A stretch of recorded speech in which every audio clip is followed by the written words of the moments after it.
அண்மை செய்தியை பார்த்துக் கொண்டிருக்கிறோம். ஏடிஜிபி கல்பனா நாயக்கின் புகாரில் இருப்பது என்ன என்பது தெரிய வந்திருக்கிறது. தன்னை உயிரோடு வைத்து எரித்து கொலை செய்ய முயற்சி நடந்ததாக ஏடிஜிபி கல்பனா நாயக் புகார் தெரிவித்திருக்கிறார். கூடுதல் விவரங்களோடு இணைகிறார் எமது செய்தியாளர் கதிரவன். வணக்கம் கதிரவன், உங்களிடம் இருக்கும் தகவல்களை பகிர்ந்து கொள்ளுங்கள். கடந்த ஆண்டு தமிழ்நாடு சீருடை பணியாளர் தேர்வாணையத்தின் ஏடிஜிபியாகவும் தற்போது தமிழக சிலை கடத்த தடுப்பு பிரிவின் ஏடிஜிபியாக பணிபுரிந்து வருபவர் கல்பனா நாயக் ஐபிஎஸ் அவர்கள் டிஜிபி அவர்களோட ஒரு புகார் ஒன்றை அளித்திருக்கிறார். குறிப்பாக சிபிசிஐடி அலுவலகத்தில் இருக்கக்கூடிய அவரது அறையில் தீ விபத்து நடந்தது தொடர்பாக சந்தேகத்தின் பேரில் இந்த புகாரானது அளிக்கப்பட்டிருக்கிறது. அதில் தன்னை கொலை செய்ய சதித்திட்டம் நடந்திருக்குமோ என்ற அடிப்படையில் இந்த புகாரானது அளிக்கப்பட்டிருக்கிறது. குறிப்பா சீருடை பணியாளர் தேர்வாணையம் ஏடிஜிபியாக கல்பனா நாயக் இருந்தபோது கடந்த ஜூலை மாதம் 29ஆம் தேதி மதியம் 12 மணி அளவில் எழும்பூர் சீருடை பணியாளர் தேர்வாணைய தலைமை அலுவலகத்தில் குறிப்பாக இவரது ஏடிஜிபியாக இருக்கக்கூடிய அவரது அறையில் தீ விபத்தானது நடைபெற்றிருக்கிறது. 1 மணி நேரத்துக்கு மேலாக போராடி தீயணைப்பு துறையினர் தீயை அணைத்திருக்கிறார்கள். அப்பொழுது ஏசியின் மின்கசிவு காரணமாக தீ விபத்து ஏற்பட்டதாகவும் தெரிவிக்கப்பட்டிருக்கிறது. தீ விபத்து நடத்தப்பட்ட அறையில ஏடிஜிபி கல்பனா நாயக் அப்போது இல்லை எனவும் தெரிவிக்கப்பட்டிருந்தது. அதனால அதிர்ஷ்டவசமாக உயிர் தப்பதாகவும் கூறப்பட்டிருந்தது.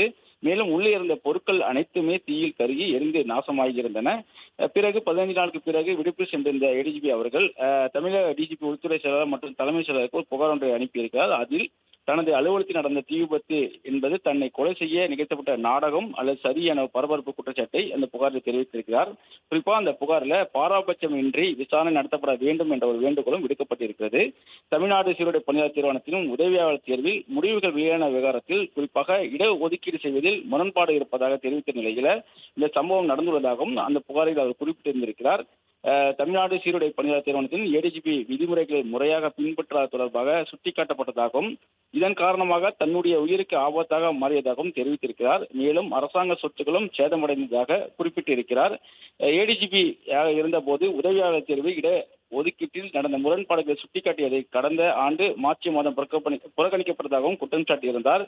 குறிப்பாக இந்த தேர்வுகள் தொடர்பான ஆய்வுகளை அன்று நடத்தி மறு பரிசீலனை செய்து வேறொரு பட்டியலை வெளியிட இருந்த நிலையில்தான் இந்த தீ விபத்தானது நடைபெற்றதாகவும் தன்னால் அந்த பட்டியலை சரிபார்க்க முடியவில்லை என்ற ஒரு குறிப்பிட்டும் அந்த புகாரில் குறிப்பிட்டதாகவும் கூறப்பட்டிருக்கிறது.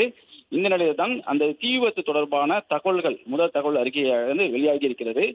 இந்த தீ விபத்தானது சென்னை ஜூலை 23ஆம் தேதி நடைபெற்றதாகவும் 12 மணி அளவில் தேர்வாணைய அலுவலக கட்டிடத்தின் 4ஆம் மாடியில் உள்ள கூடுதல் இயக்குநர் கல்பனா நாயக் ஐபிஎஸ் அறை மற்றும் அலுவலக அறையில் தீ விபத்து ஏற்பட்டதாகவும் இதில் 4 ஏசிகள், டிவி, சோஃபா, சேர், டேபிள் உள்ளிட்ட அனைத்து பொருட்களும் அதேபோல அலுவலகத்தில் இருந்த அனைத்து பொருட்களும் தீ விபத்தில் எரிந்து நாசமாயிருப்பதாகவும் தெரிய வந்திருக்கிறது.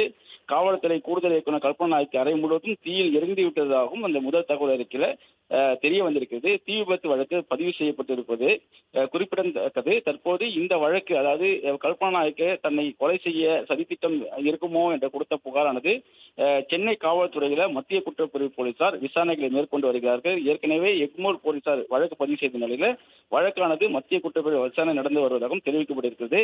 தீ விபத்து நடந்தது தொடர்பான முதல் தகவல் அறிக்கையை தான் தற்போது வெளியாக இருக்கிறது. அது அவருடைய அறை முழுவதுமாக எரிந்து நேசமாக இருப்பதுதான் தெரிவிக்கப்பட்டிருக்கிறது. நன்றி கதிரவன், உங்கள் தகவல்களுக்கு.